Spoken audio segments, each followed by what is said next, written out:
Les vraies voix Sud Radio. Bonsoir Félix Mathieu. Bonsoir tout le monde. 3 mots qui sont otages, abrutis et intempéries. La France fera tout pour qu'ils reviennent sains et saufs. La promesse d'Emmanuel Macron, famille d'otages français du Hamas. 18 fausses alertes à la bombe dans les aéroports encore aujourd'hui. 10 d'entre eux ont été évacués. Des petits plaisantins, disait Éric Dupond-Moretti avant-hier. De gros abrutis, ajoute aujourd'hui son collègue des transports, Clément Beaune.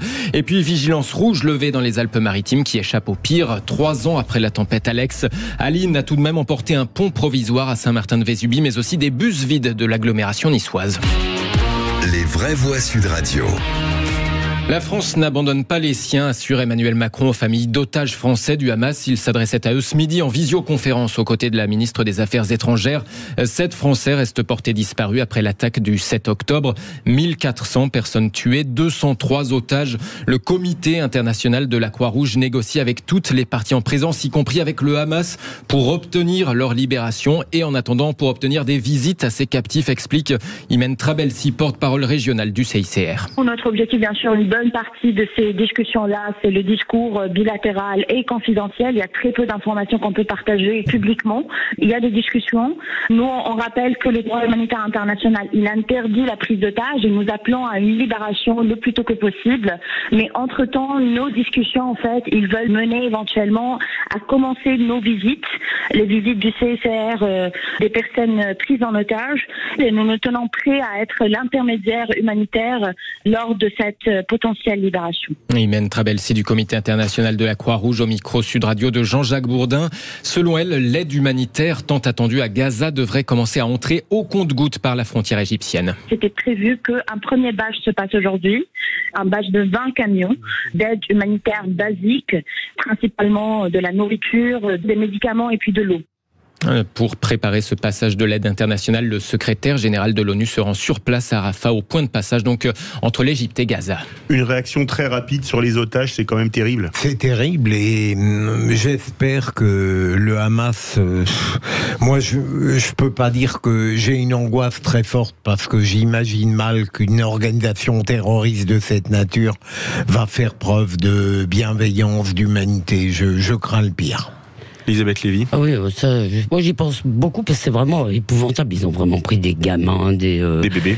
On a retrouvé d'ailleurs le corps de Français, de certains Français qui avaient été emmenés mais qui devaient être jugés comme encombrants. C'était la dame qui était malade, la fille sur sa chaise roulante et qui a été jetée là.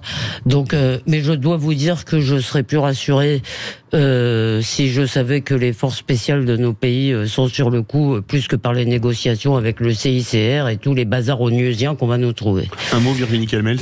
Non, mais malheureusement, il n'y a pas de bonne solution aujourd'hui. C'est-à-dire qu'on sent bien que les négociations, je vois pas très bien où ça peut mener et que le Hamas va utiliser ça, mais ce sera l'objet de notre deuxième débat en termes d'image, parce que malheureusement, il y aura probablement beaucoup de morts dans ces otages. Deuxième mot, abruti. La série de fausses alertes à la bombe continue encore aujourd'hui, Félix. Au moins 18 aéroports en ont encore reçu. Bordeaux, Béziers, Lille, Beauvais, Tarbes, Nantes, Brest, Toulouse, Carcassonne, Lyon, Pau, Nice, Biarritz, Rennes.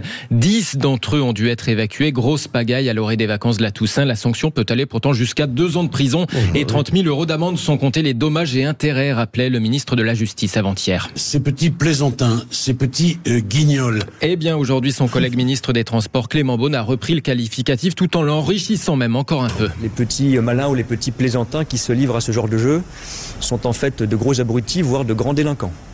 Et nous ne laisserons rien passer sur leurs actions dans le climat que nous connaissons.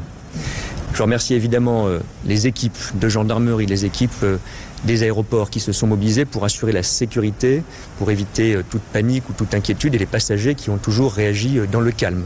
Mais il faut être très clair, cette situation est inacceptable. Chaque aéroport est invité à déposer une plainte pour chaque cas d'alerte reçu. Et 80% des plaintes ont d'ores et déjà été déposées et enregistrées. Le château de Versailles a encore été évacué pour la 5e fois de la semaine aujourd'hui. L'auteur d'ailleurs de la 4e fausse alerte du château, celle d'hier, a été arrêté, indique le Parisien aujourd'hui en France. Il s'agirait d'un habitant de Paris, 18e arrondissement, âgé de 37 ans, sans emploi, dépressif et présentant des troubles psychiatriques. 3e mot, intempérie. Comme prévu, la vigilance rouge a été levée à 10h sur les Alpes-Maritimes. Oui, beaucoup moins de dégâts qu'il y a 3 ans lors de la tempête Alex, même si un pont provisoire a été emporté à Saint-Martin-de-Vésubie. samedi, tout comme les bus de l'agglomération de Nice. Mais pas de morts, ni de blessés, ni de disparus, se réjouit Benoît Hubert, directeur de cabinet du préfet des Alpes-Maritimes. À Saint-Martin-de-Vésubie, il y avait déjà des évacuations préventives qui avaient été réalisées dès hier soir en liaison avec la mairie pour mettre en sécurité notamment les occupants de maisons qui, depuis la tempête Alex, étaient clairement inondables et dont on savait qu'elles étaient vulnérables. Donc les occupants avaient été évacués. Dans la matinée, il y a un immeuble d'habitation collective avec une quinzaine de personnes qui a été évacué de façon préventive. On craignait qu'éventuellement celui-ci puisse être touché par la crue. À l'heure à laquelle je vous parle, ce n'est pas le cas. Le directeur de cabinet du préfet des Alpes-Maritimes au micro AFP de Franck Trivio. Les établissements scolaires restaient fermés aujourd'hui pour cause de vigilance orange. Merci beaucoup Félix Mathieu.